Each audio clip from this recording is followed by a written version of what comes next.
Untuk adik-adik kita coba bikin percobaan cara menanam toge ya. Jadi kita ada yang direndam selama 24 jam seperti ini. Terus ada yang tidak kita rendam. Nah, ini yang sudah direndam 24 jam hasilnya seperti ini. Jadi fungsinya untuk memecah dormansi istilahnya. Jadi si biji ini kan dorman nih. Nah, untuk dipecah itu caranya dengan direndam seperti 24 jam. Langkah kedua kita siapkan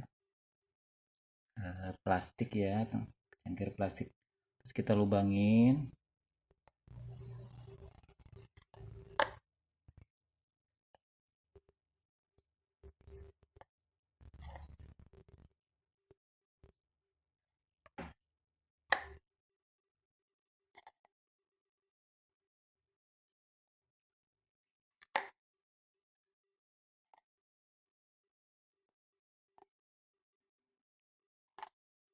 Nah, fungsinya ini untuk supaya nanti air tidak langsung merendam biji. Nah, ini yang tidak dilubangin satu, yang dilubangin satu. Nanti posisinya yang dilubangin di atas, yang tidak dilubangin di bawah. Nah, ini kan jadi ada jeda kosong antara yang dilubang dengan tidak dilubang ya. Nah, ini fungsinya untuk air perendam dari benih, tapi tidak secara langsung, dia akan membasahi kapas nantinya. Oke ya.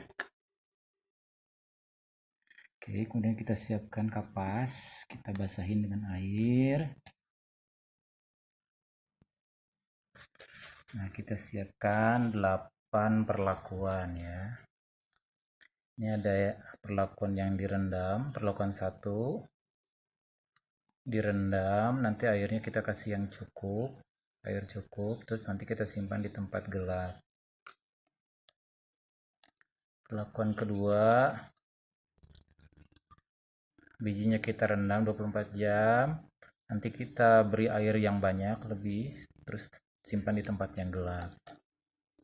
Perlakuan 3, kita rendam 24 jam benihnya, dikasih air yang cukup, tapi kita simpan di tempat yang terang, nantinya dikasih sinar matahari.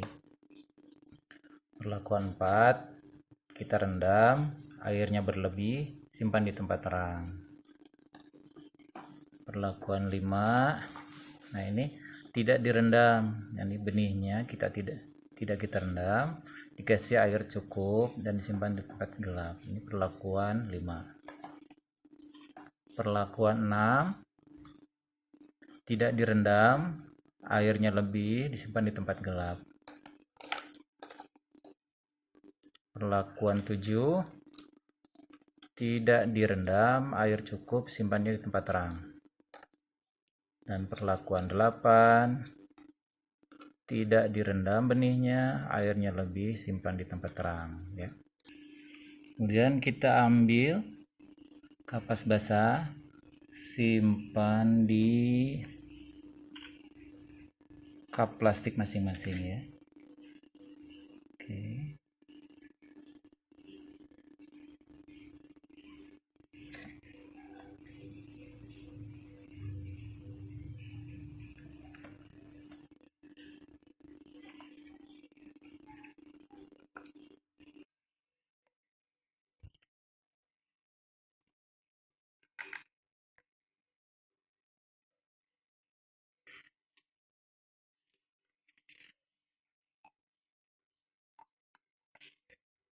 Oh, jadi ini teman.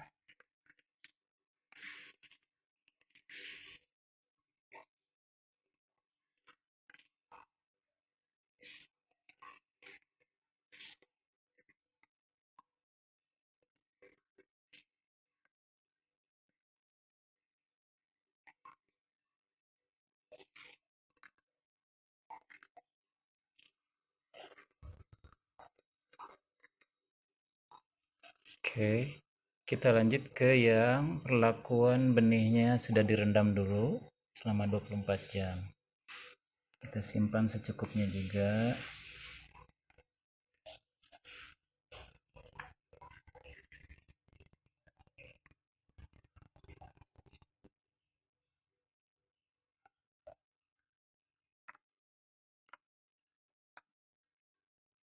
Kalau bagus sih homogen dihitung ya. 20 per cup, 20 per cup gitu. Itu lebih ideal. Kemudian kita kelompokkan, yang ini airnya cukup saja ya. Tidak menggenang, airnya cukup, tidak mengenang.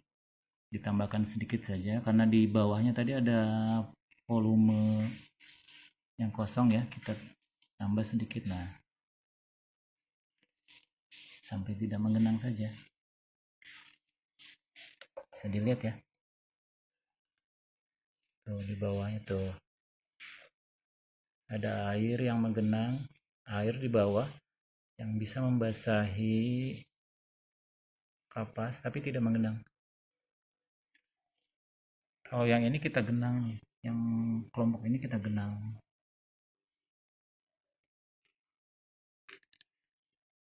Nah, kita genangi saja.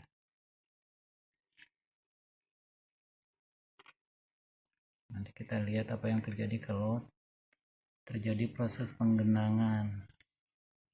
Apakah berpengaruh ke pertumbuhan? Nah, ini kita genang ya. Berlebih, kebutuhan airnya dia berlebih. Ya. Kemudian kita simpan, ada yang di tempat terang dan ada yang tempat gelap.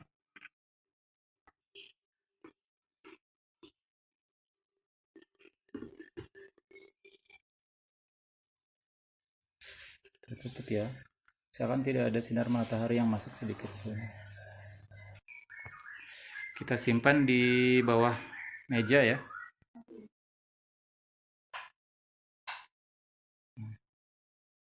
Kita tunggu sampai 3 hari, 1-2 hari kita akan evaluasi apa yang terjadi. Untuk yang 4 yang kita simpan di luar agar terkena sinar matahari ya.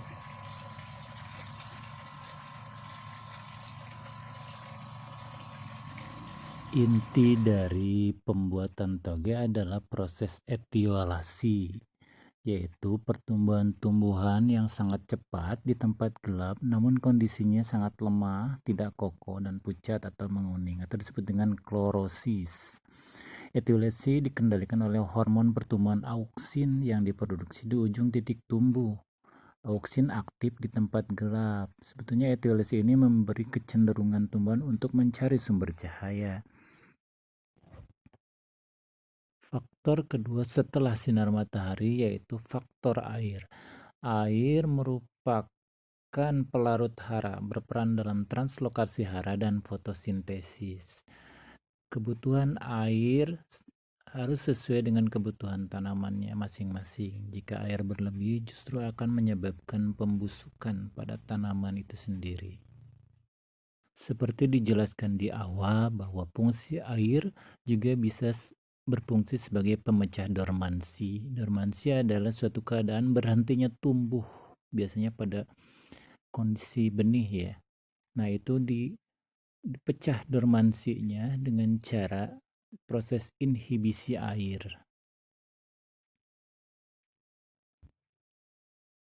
Terima kasih, selamat belajar dan semoga bermanfaat.